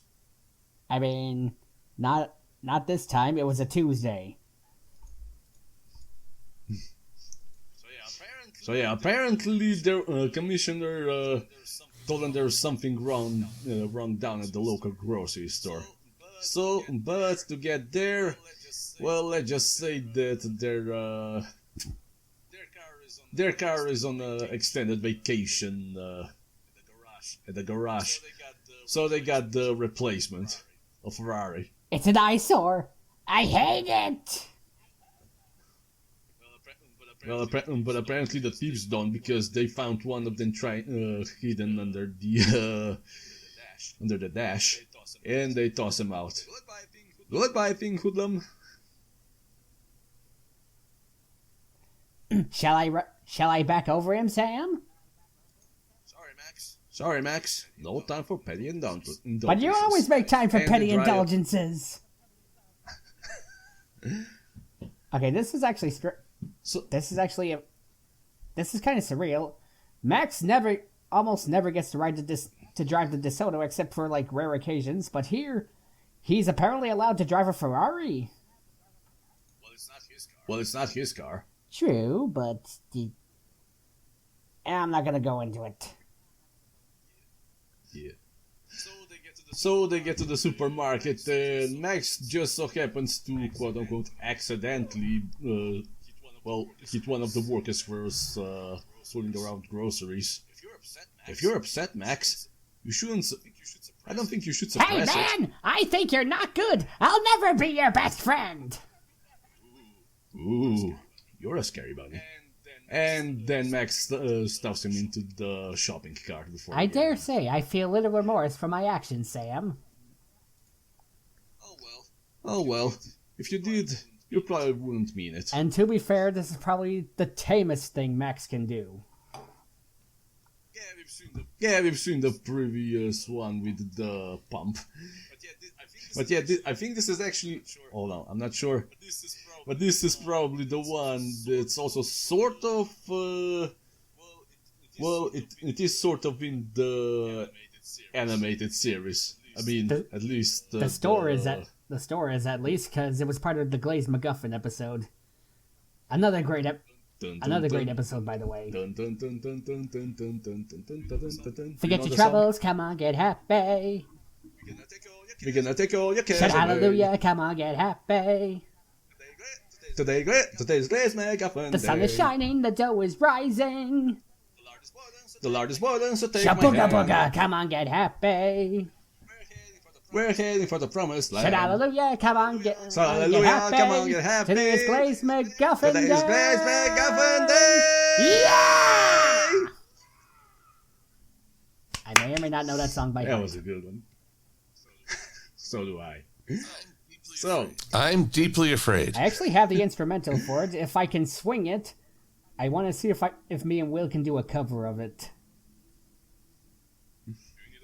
do you need a duo? Yep. Cause I don't know if y'all see my stuff, but while I usually voice Max, the Wilstonator is my go-to Sam. All right. But if you need an alternative, feel free to rig me up. You'll be one of the first I contact. Yay! Anyway, while they're perusing the items in the aisle, well, we can already see that Max is getting way too much into the whole thing, and they start to rummage through everything and tasting all the things. Yeah, but that's just and this is just Max being Max. Yeah, but also Sam being Sam. That. And this is where the character that's also featured in the Glaze McGuffin episode appears. Salmonella. Yeah. So yeah, he basically poised them to the cereal aisle. They go over there and they just noticed that a strange tentacled eldritch creature came out of one of the boxes, picking up one of the customers and pulling it in. Sweet Jesus in a smoking brinch bark canoe. What in good God is that? Mice? So yeah, and they notice there's a whole lot of cereals over here that are way beyond expiration date. And then the Max gets possessed by it. That's another running gag with Max. He naturally attracts the evil spirits. What kind of maggot would you call that? Oh wait, which panel is it? Because I don't know. It's the bottom one, the one where ectoplasm's coming out of it. Whee! So yeah, I'd say based on that is the spirit of a turducken. My ancestors. Do you know what turducken is? Oh yes. Ah, okay. Then no need to spell it out. So yeah. In order to exorcise the demon, they close the aisle and then they decide to wait until nightfall. Meanwhile, Sam's just munching on all sorts of things. And then the ritual begins. And, well, Max gets into the move of what was mentioned earlier. Meanwhile, Sam is trying to be the medium, because he got the cat, using a Ouija board and everything else. And then Max starts to levitate and more ectoplasm's coming out of him. And I'm already getting flashbacks of the VR game. Actually, this is what probably inspired the VR game level. I've never actually played the VR game. What happens there? Well, first I want to say for the record, I actually do, because I am biased, I'm actually one of the few who love the VR game, mostly because I love getting to experience the freelance world firsthand. But basically, after a few rounds of training, Sam and Max take on a case at a grocery mart where they exorcise a whole bunch of demons, and at one point, Max gets possessed again, and our task? To throw a bunch of hula hoops on him to exorcise the demon. Well, in this case, he just needed to get it out of his system. In which case, the entire aisle starts getting possessed by whatever evil things was, whatever the evil thing was that was possessing him. And then it comes out of the boxes. A giant mass of tentacles and lard, with faces and protrusions all over and it. And apparently a couple making love. Oh yeah, but that was the images that were coming out. This is now the whole thing fully materialized. The Eldritch Horror. It's got a devil tongue sticking out of him. Like a whole ass devil for a tongue. Yeah. His girlfriend would be something. Must be very happy. Oh, the heathens. Oh, the heathens. So yeah, they go into the shenanigans. Max brings out the lasso, tries to rope him in while he's trying to eat salmonella. Meanwhile, Max is just scrambling around. And he pulls out a small cross. Don't. And he says he's gonna scream like a grandmother.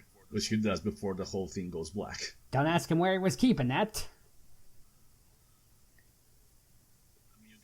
I mean, you're probably gonna get the same answer as for when you ask Max where he keeps his gun. I believe it is none of your damn business. So, one disturbing night passes and things seem to have gone back to normal. Although, well, I'm not sure how much liver damage someone else having over here with that junk mark bite across his stomach.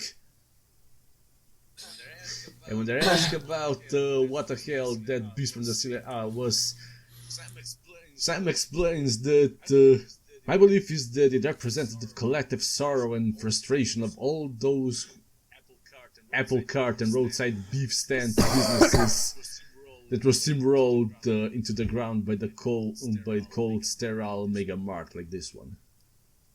So it's the spirit of those who were uprooted by Walmarts and Targets and Amazon Freshes. Got it. Yep. Or it was a ghost. Exactly. Or it was a ghost. We have Max to thanks for this, for his persuasive methods of convincing the beast to channel his antisocial energies into a more positive direction. By becoming a parking lot kiddie ride. As you do. As is the custom of my peppers. Yeah. It's heartening, Max, to see that such force of raw malevolence could be put to the task of entertaining the little ones. Makes me nervous, though. What's the worst that could happen, Sam? Then you might turn on those trusting and helpless little babes like a rabid coyote and you. It's best not to think negatively. And when they tried to get back into their car, they discovered, well, I'm not sure what happened, but apparently somebody stole just about everything before setting it on fire. Either that or it was that, market worker that got stuffed in the... How long have they been in the store? Whole night. Yeah, that would explain it. I think he had a lot of time to do that. This is true. Yeah. And since they don't have a car to go back home, they decided to just, pinch a fire engine. They got a whole ass fire truck because of course they do, because they're the freelance police and they're awesome. And with that, the story ends.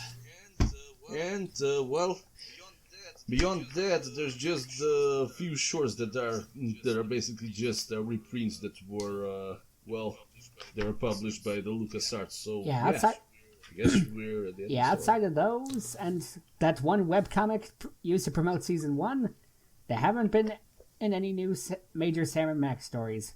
They had planned for one where Max gets shot, and Steve is still. I think Steve still wants to finish it. It's just finding the time is the real beast. How long Always is. How long has that comic been on a hiatus? Because I haven't seen it in years. Well, recently I just remember we got to the part where they were in play. Well, in the webcomic, I don't think that's ever been finished, and I don't know he has plans for it. I know he still has printings of the original Max Gets Shot comic that's unfinished. I think it's just he wants to finish it, but just a matter of adapting his art style. I wish Skunkappa could work on a new game, because, well, remasters are nice and all, though you know what, I'm just gonna save this for after show when we get out of this. So, we've come to the end of the Surfing the Highway, so all in all, Silver, what's your experience with all of this? Quite exhausting. I'm going to borrow from SF Debris, who talked about the cartoon. He said it was one of the few shows where he wished he could keep the commercial breaks, because it's such a bombardment of the weird, the energetic, the non sequitur.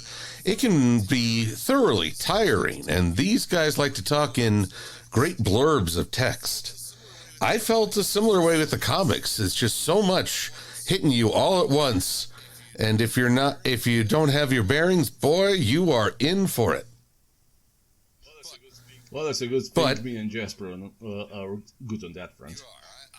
You are. I am sadly behind, so I'm all worn out. I got the vapors. I'm overheating. I need to lie down for a minute. Lord, I do believe he's got a case of the vapors. Oh, Lordy, Lord. I'm falling, and I choose not to get up. So, Jasper, thoughts on this? Although I think, is it even worth it to ask? I still love the comics to death, though I'll admit, in terms of Sam X media, I tend to lean more towards the cartoons and the Telltale games, but there isn't a single form of media that involves Sam Max that I don't love. And yeah, I will admit, it's sometimes they overwhelm you with the amount of dialogue they toss at you, but to me, the punchlines and the surreal art style is what helps balance it out for me. Sometimes you just gotta let the insanity wash all over you, and you're gonna be okay. Just for me, well, I think that's pretty much in the same case. I'm more in Sam Max because of the games and in the TV series. I only managed to get the actual comics like several years ago with the Surfin the Highway. I mean, I've seen the pirated versions on the internet before that, but I wanted to have an actual physical copy of the whole thing. Because God forbid that I don't want to stare at my computer screen. As is proper. So, I think we've come to the end of the series, so we can wrap this up. But, this is a bit awkward because I'm not sure. I can't remember at the top of my head how it goes. Just hold on. Let me just. Norman, are you there? I can see you, but I can't hear you answer. Blink once for yes, twice for no. Norman, can you take us away with this one? Alrighty then. So, if you guys have any questions, concerns, or suggestions for the show, you can contact us at mbsshow@gmail.com. You can also reach us on the Twitters. The show's Twitter account is at MBS Show, and my Twitter account is at Sanzo. Silver, where can the good people find you? You can find me on Twitter, DeviantArt, Blue Sky, and YouTube under MLP Silver Quill. And YouTube will have links to my Ko-fi and Patreon if you want to support after the fact. You can find me on DeviantArt, Twitter, Blue Sky, and YouTube. And if you want to support my endeavors, there's always the Patreon as well. And you can find me on DeviantArt under the username Jakob Fon Torkar, under the Twitter username Tales of the Ashes. If you're interested in reading the story Tomorrow Rising, you can find it on filmfiction.net, which I just put it up yesterday after I've been on hiatus for like 3 months to work on my main series. Speaking of which, if you're interested in reading an original story featuring anthropomorphic animals in a medieval fantasy setting called Tales of the Ashes, you can find it on the talesoftheashes.com. Awesome. And also please subscribe and rate us on iTunes, YouTube. Don't forget to press the bell icon to get update, and links are in the show notes. If you'd like to support the show, you can do so at patreon.com/MBS Show. With every support, you get a week's early access to review discussion podcasts, exclusive and deleted content. And a huge thank you from me. Talking about thank yous, I would like to thank Jacob, Lucky Knight, and also myself, Lag. Thank you so much, guys. You're great. So anyway, I have been Norman Sanzo. I am Silver Quill. I'm Jakob. I am the JasperPie. And we'll catch you guys next week with another fun episode of the MBS Show. See ya. Adios. Peace be with y'all. Bye-bye.